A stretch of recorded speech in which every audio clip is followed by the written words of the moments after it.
Welcome to another episode of the WP Crowd. My name is Roy, and Hi, Roy.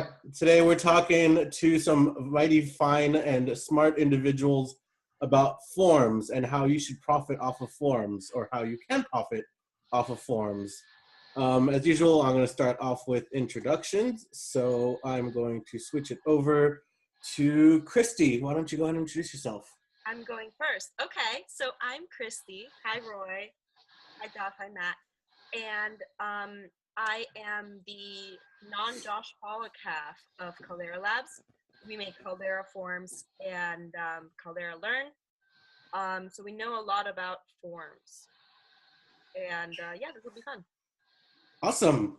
And word on the grapevine, I know this is going to happen after WordCamp Chicago, but word on the street is that you got a cool new sticker out. Yes. Can we see said sticker? Yeah. That's a cool sticker. It's a really cool sticker. Yeah. And Josh doesn't have any. So Josh, why don't you go next? Hi, my name is Josh Pollock. I have a older, less cool sticker. Way less cool. Way less cool. So, in addition to being the guy without the cool sticker, I'm Josh.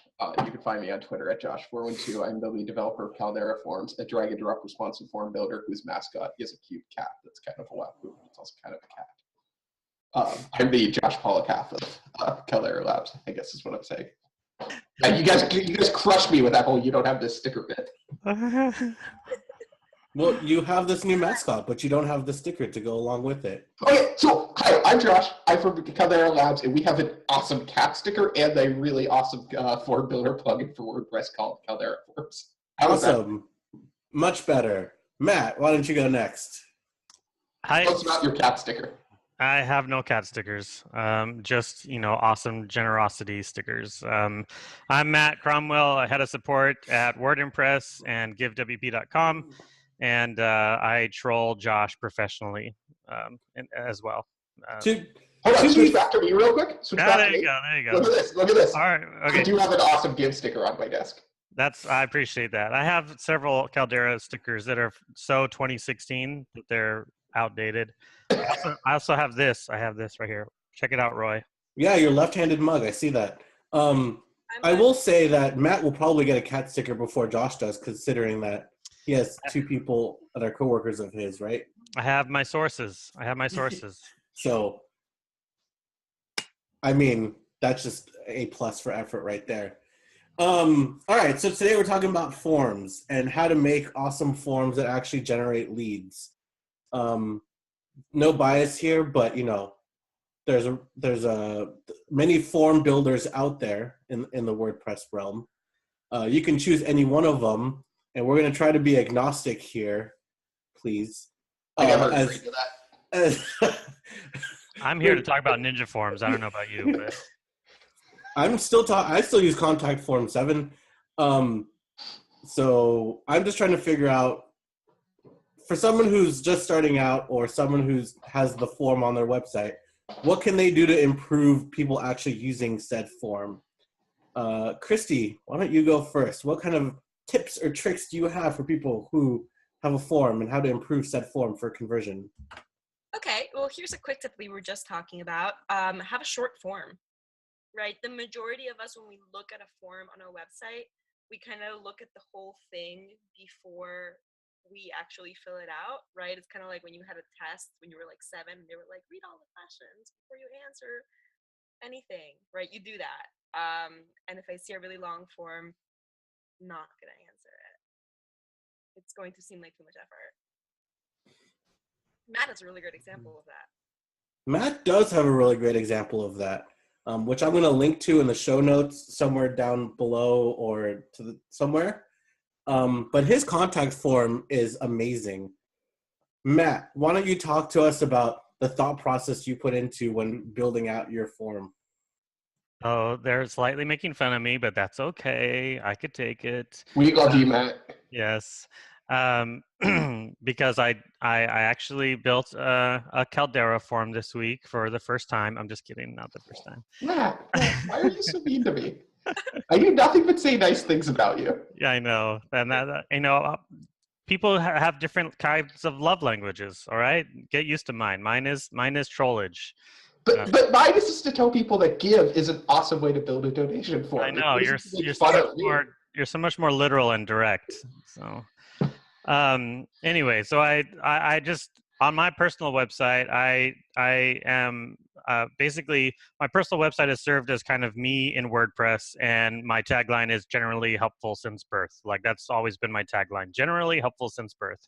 So I do a lot of tutorials, and people ask me questions on my articles a lot, and so at one point I was like, you know what, I should honestly just like let people just ask Matt. So I just created one simple little page that says Ask Matt. And I tell them right up front that, hey, ask me any question. I love to provide business insights, product insights, generally helpful WordPress stuff. And when we're all done chatting about that, I'm probably going to ask you for a little bit of money. Like I say that really upfront. Like, here's a way you could talk to me, and here's a way that maybe you could pay me. So, and I was like, well, let's make it as simple as possible. And I just threw up a real simple Caldera form and said, here, this is how we could start this conversation. And tell me what you're looking for. And then with each different option of what they're looking for, I have different fields that show up based on Caldera's awesome conditional fields functions. Which honestly, like conditional fields is a big one, I think, because like Christy said, you want your form to be as simple as possible, but sometimes you need to have options. You need to be able to give people a lot of different ways to provide information. And if you just spit all of them out, then the form just gets longer and longer and longer. But if you're smart about it, you say, well, if you're going to say this, then I'm going to show a different field, so that your form still stays really, really short and succinct, but you're able to get the necessary information that you want. So that's what I did with this form. Is like you don't even see the submit button on my form until you actually say what do you want to talk about. Once you make that choice, then everything shows up that is necessary. And it's not groundbreaking, it's not genius or anything, but what I thought was great is that I put it up this week and I'm already getting responses. So that's been great. Yeah, it's definitely a good like look. If you look at Matt's form, which we'll link to, it's good to understand that there's a kind of a catch-22, because you, as Christy said, you really don't want to keep it. You want to keep it as minimal as possible. But you on the other end, right, as someone who is taking on the form data, you want enough information to actually have an informed conversation with someone. I've definitely played around with that in the past as well, where it's like, hey, let me have all my input forms, all my forms for intake have like 50 questions, because I want to be as detailed as possible so I can give someone a quote for whatever they want for development, as soon as possible. But then no one filled out the form. And as soon as I just had it like scaled it back a little bit, I noticed a lot more people would fill it out, but then it's much, much more vague, right? Like, all I get is name, email, and like help website build, period.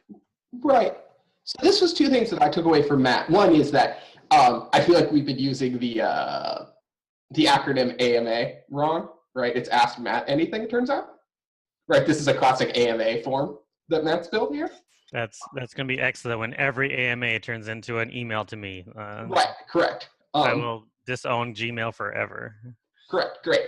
But I think that using the conditional logic is really smart, because right, a lot of research has gone into the less field scenario, but also the less complex fields, where you can get away with a bunch of single line fields, but too many checkboxes, drop boxes, it makes people drop downs, makes people confused. So if you can limit that. But there's also just like a perceptual importance to a thing that just showed up, right? When something appears on the screen, you're like, that must be important. And so one of the things that I like about Matt's Ask Him Anything form is that the submit button only becomes apparent when you're ready for it. And so that, right, like the point of the lead generation form is to get people to push that button. So I like that about his form. The other thing I just wanted to throw out there is what Roy was talking about, is like, you need 50 pieces of information, but you also need to get people to click submit. I feel like people forget that they can have a follow-up form. Like, get people in your sales funnel, and then part of your sales funnel can be the details. right? You need their name, their email address, and a little bit of information. That's 3-4 fields. Then they're in your funnel. Have a follow-up intake form once you know that they're a qualified lead. I would even add that that's a really great way to start building a relationship, right? Like that's a really good opportunity. Yes, you do need a lot of information. That's totally true. And the more information you have, the greater that is. But you can do that over multiple steps. And that can be an opportunity to get all the information you need while not scaring away the people who read the test and say this is too long, and building rapport with them. So what kind of questions can you ask yourself, or to kind of divvy up, all right, I need 50 pieces of information. How does someone pick where that cutoff point is? Like, okay, I can wait on, this amount of information, but I definitely need this up front. Like, where's that cutoff point, and how do you determine that? Can I reverse the question slightly? Because the simple Sure. answer is like, you need their name and their email to get them into like whatever you're using for follow-up. But I would ask, like, what are the questions that will get people to go away before you're ready, right? Like, which questions are they not ready for, right? And this idea that like you're going to get a lot of leads and then you're going to narrow them down to the perfect leads. Like, let's say you're a web developer, which is like pretty common if you're listening to this podcast. Your job really is to only get, like, your goal should be to only get hired by the people you're perfect for. Like, don't take all the jobs, you're in trouble. Take the perfect jobs for you.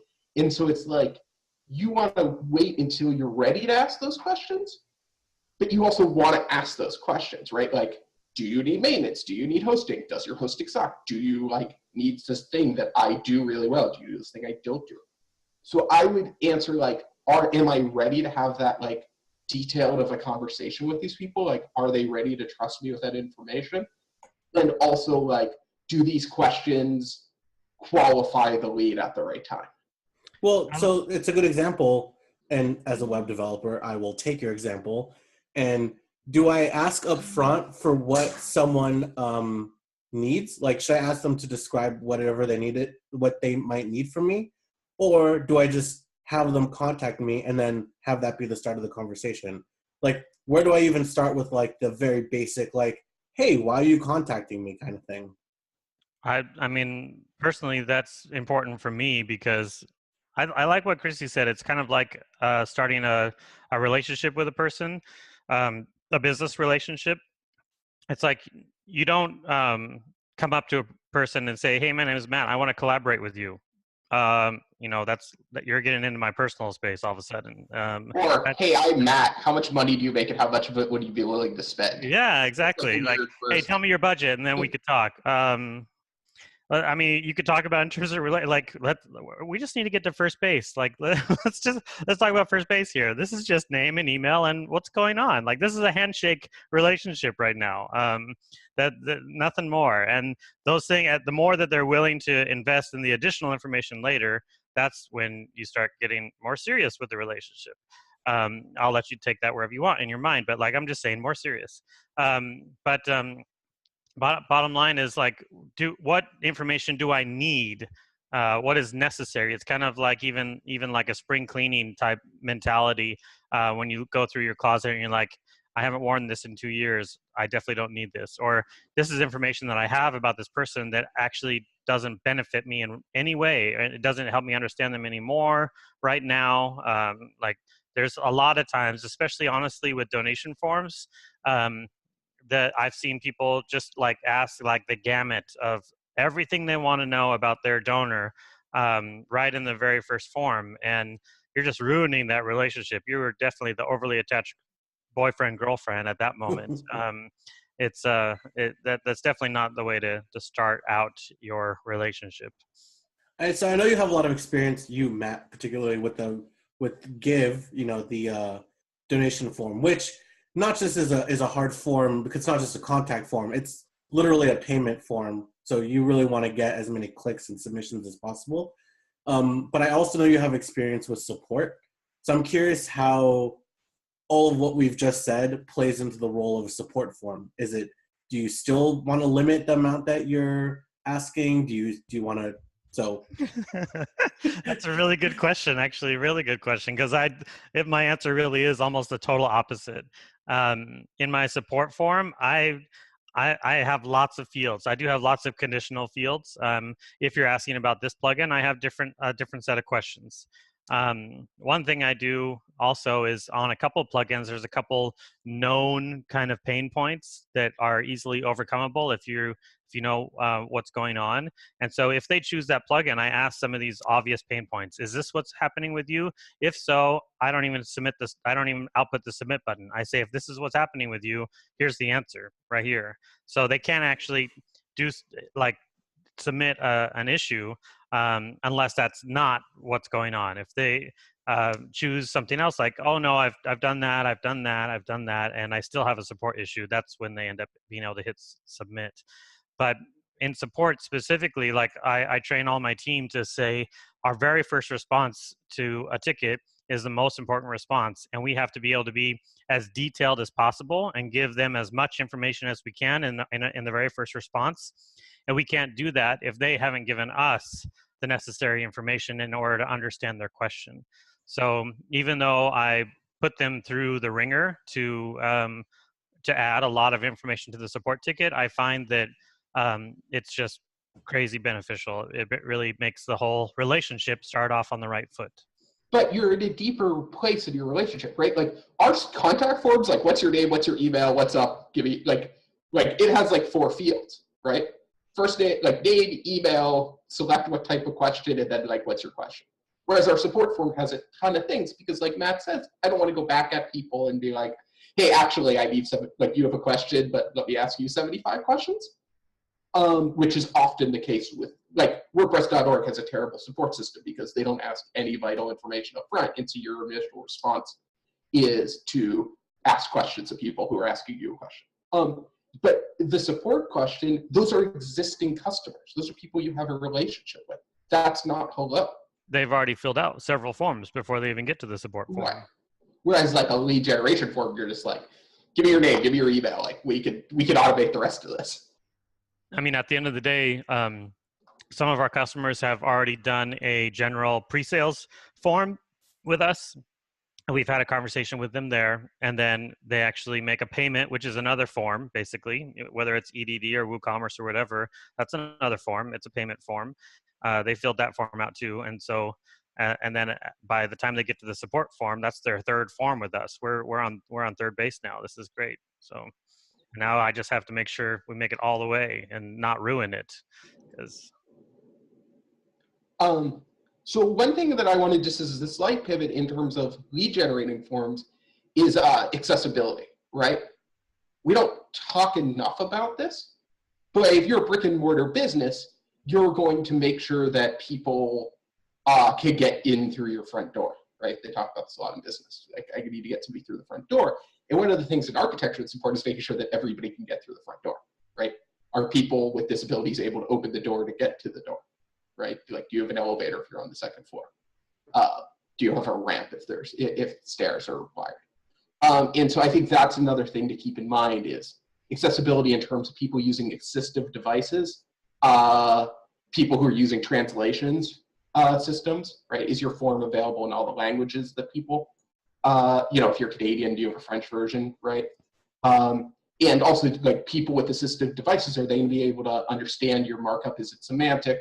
And are the errors meaningful, right? When you get an error, is it done in a way that a screen reader can understand? So how does Caldera, particularly, how does it handle accessibility out of the box? Are there plugins that you need to install to have added language or anything like that?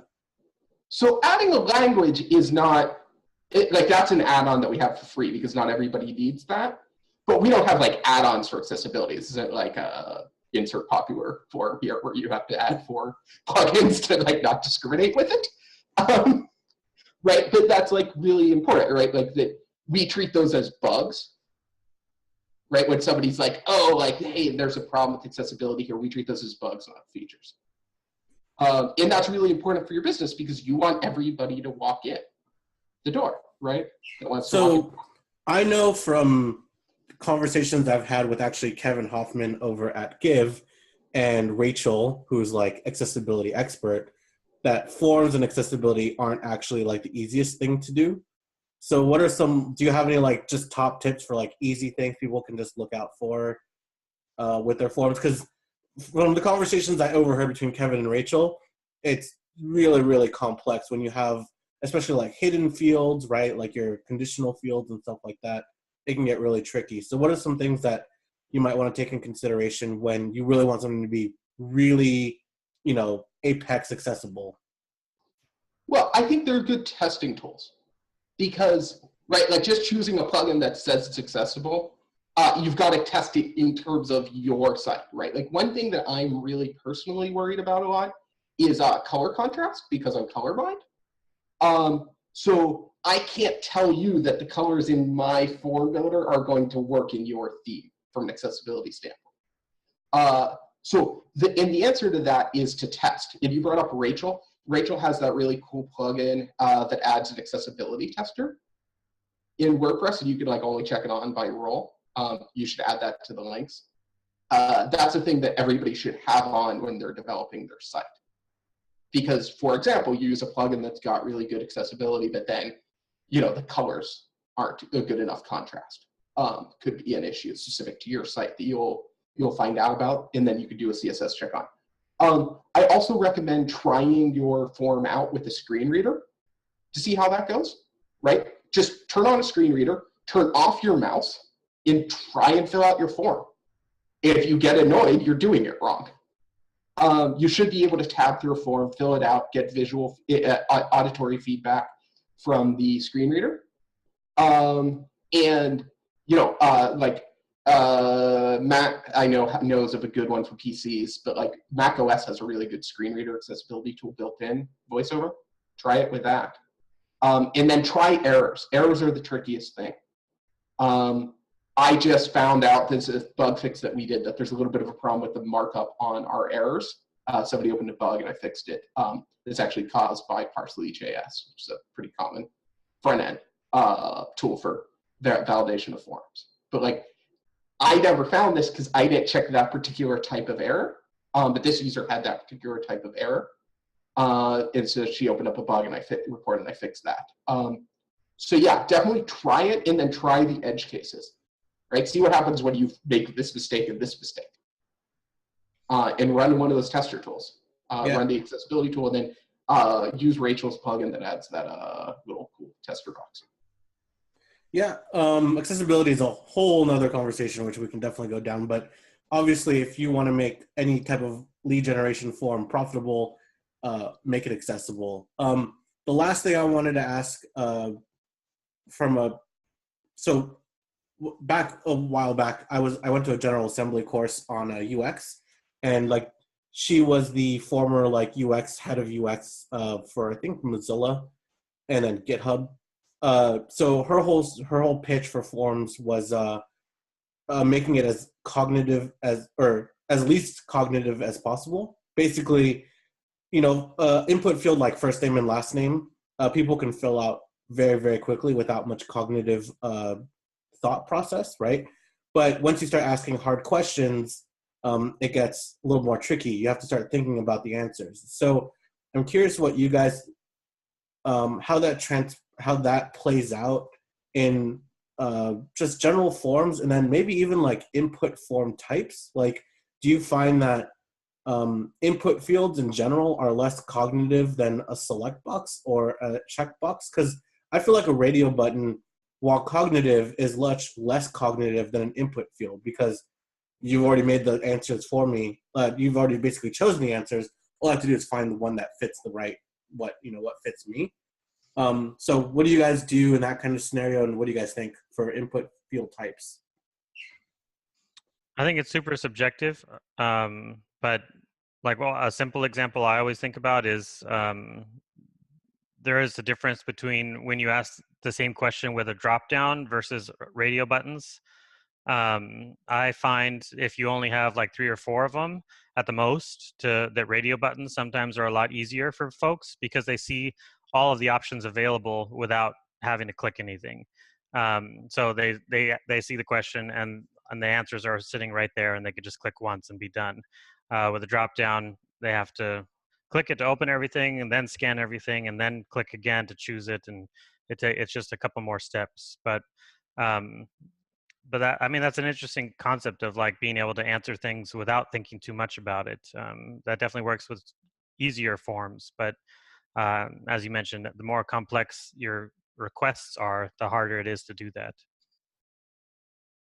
You definitely don't want to make people think too much. And the problem with that is that when they have to, they're not going to think what you're thinking, right? So when we're talking about accessibility, Josh was talking about errors.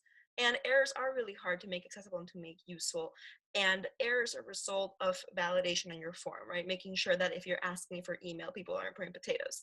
And um, and I've seen cases in which people avoid the difficulty of producing errors um, by just offering non-validated form fields, right? So if we just have an input field, it's like we're not going to have an error if it's just a text field, and that's a terrible idea.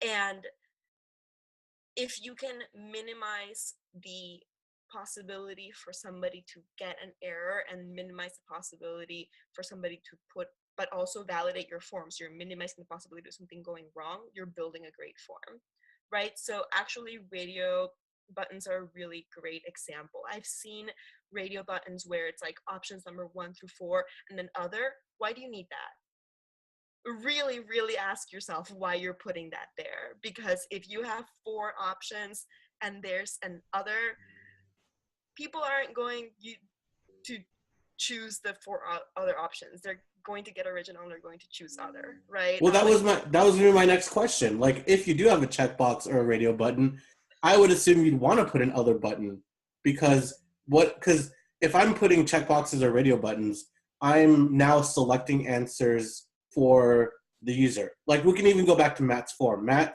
has a drop down for his form, but what if I don't want to contact Matt for one of those, 5 options that are in his drop down?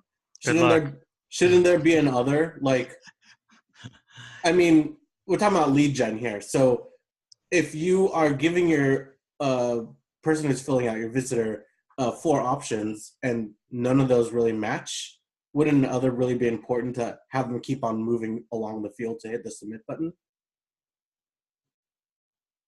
I have a couple of opinions on why, if my name was Matt, I wouldn't want an other field in the 4 options that I would offer. But Matt, I'll let you take that one since it's your form. No way. I'm much more interested in how you're going to answer this. Actually, me too. So, Matt, I think that you probably have a discrete list of the services that you want to offer through Ask Matt. And when you give an option for other, yes, you'll capture some useful information, but you're probably asking that category question to get a general feel for what kinds of requests people are asking of you, right? Because when you're actually trying to figure out what the person wants, you're going to write whatever they wrote in the context form. So the why of your question is really important. And if the why of your question is only going to be hurt by an other field, so now I have an other field and people can put in whatever they want, then it's not really helping you with your goals. Does that make sense?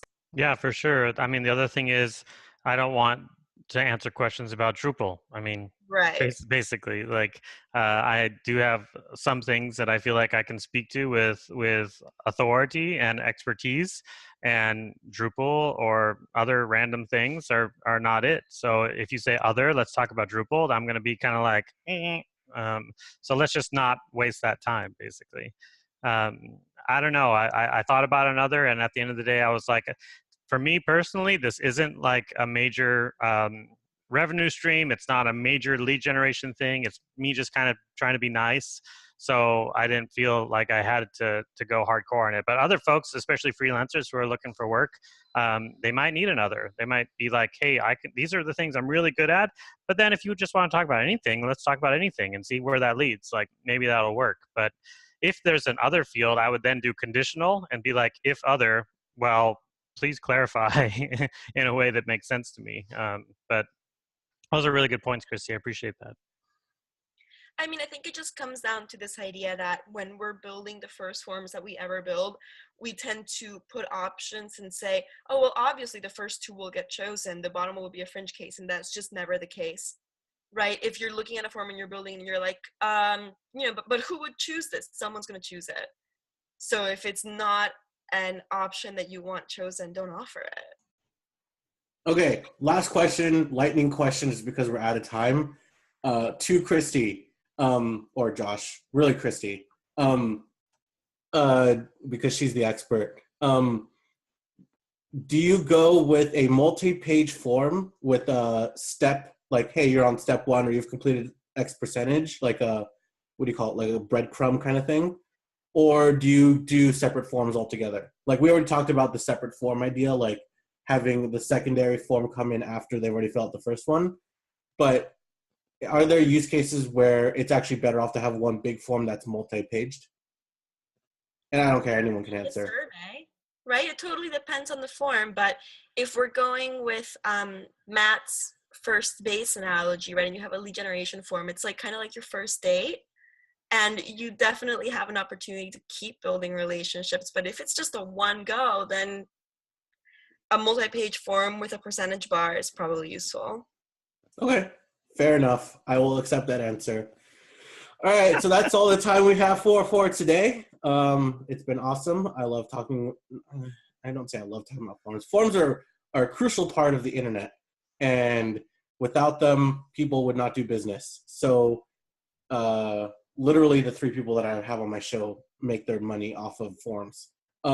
So that being said, come back next week. Make sure to click subscribe on our YouTube channel.